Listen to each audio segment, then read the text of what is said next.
En 92, vous publiez votre premier roman, La Lumière des Fous. Ouais. Qu'est-ce qui vous a donné envie de sortir la tête des chiffres et d'écrire de la fiction, Daniel Piccoli? J'ai toujours écrit. Non, mais j'ai toujours écrit depuis que je suis tout petit. Quand je raconte souvent que mes deux petites sœurs, là, c'est elles qui m'ont donné la vocation parce que je leur racontais des histoires pour m'en débarrasser.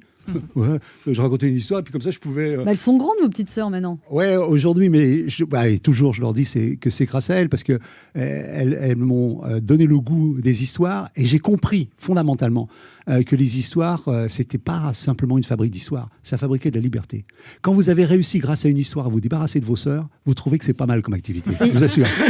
Et il y a aussi votre père qui était chaudronnier à Air France et quand il rentrait, il lisait un livre à table et ça le détendait au milieu de ses 13 gosses. Oui, parce que ça le détendait. Il devait y avoir du bruit quand même à la maison. Non, pas quand le père arrivait. Non, parce qu'on savait qu'il avait tapé 10 heures sur la tôle, il était fatigué, ça se voyait, il y avait des plis sur le front. Et il lisait un bouquin qui est généralement un polar, et je voyais son front se déplisser.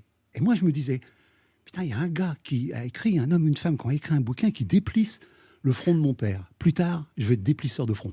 Je trouvais que c'était un job extraordinaire, magique. Et il a lu vos livres, votre père? Non, mon père, il est mort à 50 ans, parce que quand on travaille comme ça, qu'on nourrit 13 gosses, oui, on y laisse beaucoup des années, on y laisse sa peau, tout simplement. Mais ça fait rien, moi j'ai une relation avec eux qui est permanente. Mes parents ne sont plus là, mais ils discutent, ils disent, d'ailleurs, ma mère, elle est là, elle dit, Daniel, quand on va chez les gens, on met une cravate, oui maman, et deux, on arrête de bouger les mains comme ça regarde. Ça, je l'entends bien, je l'entends bien.